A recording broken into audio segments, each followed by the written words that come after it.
अस्सलामुअलैकुम। एक डिजिटल के साथ मैं हूं जवेरिया आजमल। आपको बताते चलें कि मशहूर कोकेन क्वीन अनमोल पिंकी के हवाले से बड़ी खबर सामने आई है। सुन रहे हैं कि अब उनको फिल्मों और ड्रामों में भी देखा जाएगा। हुआ कुछ यूं है कि रिसेंटली पाकिस्तान का एक बहुत बड़ा प्रोडक्शन हाउस, उसके हवाले से ये खबरें मशहूर हो रही हैं कि वहाँ अनमोल पिंकी के हवाले से बायोपिक बनाने का ऐलान कर दिया गया है और इस पर काम भी शुरू किया गया है।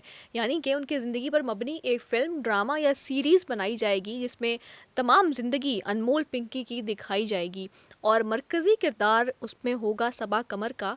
और साथ ही साथ ये भी कहा जा रहा है कि स्क्रिप्ट राइटर होंगे मशहूर जर्नलिस्ट शाहज़ेब खानज़ादा। अब हम जानते हैं कि रिसेंटली एक सबा कमर का एक ड्रामा भी आया था, केस नंबर 9, जिसे लिखा था शाहज़ेब खानज़ादा ने, और उसमें जो मेन लीड का कैरेक्टर था वो सबा कमर ने किया था।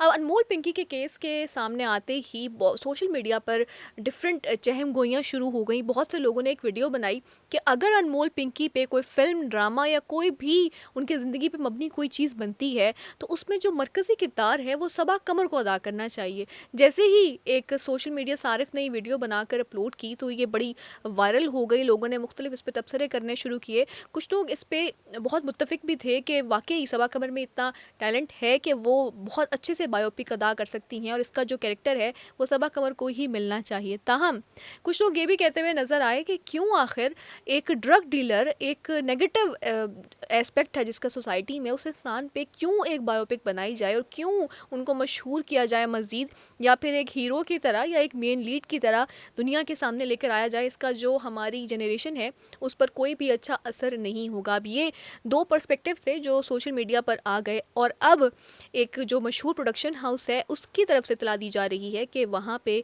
इस पर काम भी शुरू हो गया है। ताहम आपको बताते चलें कि अभी सब ये कुछ जो कंफर्म नहीं है, प्रोडक्शन हाउस ने इसकी कोई कंफर्मेशन नहीं दी है, लेकिन ज़राए के मुताबिक काम इस पर शुरू हो चुका है और अनमोल पिंकी की बायोपिक भी बन रही है।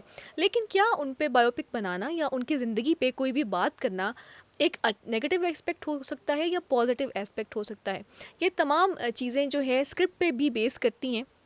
इसके साथ साथ जो भी मुआशरे पे इम्पैक्ट जाना है, जो ड्रामे में दिखाया जाएगा वो उसके हवाले से ही इम्पैक्ट जाएगा। हम देखते हैं कि ड्रामे में नेगेटिव पहलू भी दिखाए जाते हैं, पॉजिटिव भी दिखाए जाते हैं, और एट द एंड जो उसका एक मॉरल होता है, moral of the story is more important, कि वो किस तरह से आवाम के जहनों पे असर कर रहा है। ऑब्वियसली हम भी जानते हैं कि शायद अनमोल पिंकी या ड्रग डीलर को कभी भी एक हीरो या हीरोइन के तौर पे नहीं दिखाया जाएगा, लेकिन स्टिल बहुत से लोगों का कहना है कि उस पर बायोपिक बननी ही नहीं चाहिए, जिसका केस अभी ज़ेरे समात है, जिसके बारे में इतनी इन्फॉर्मेशन भी नहीं है, और जो एक ड्रग डीलर के तौर पे मशहूर है, तो ऐसे इंसान की बायोपिक नहीं बननी चाहिए। लेकिन पास में हम देखते हैं कि बहुत से ऐसे टॉपिक्स पर बायोपिक्स भी बनी हैं, फिल्म्स भी बनी हैं, लोग देखते भी हैं, बल्कि इसके व्यूज़ भी ज़्यादा होते हैं और एक मुआशरा जो है उनको जानने लगता है। खैर, ये इसको मशहूर करने के तनासुब में भी आती है बात कि एक ड्रग डीलर मज़ीद मशहूर हो जाएंगी।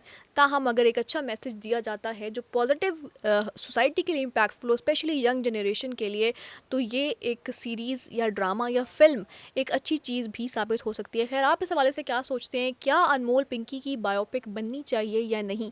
इस हवाले से कॉमेंट्स में ज़रा ज़रूर दीजिएगा। हमें दीजिए इजाज़त। अल्लाह हाफ़िज़।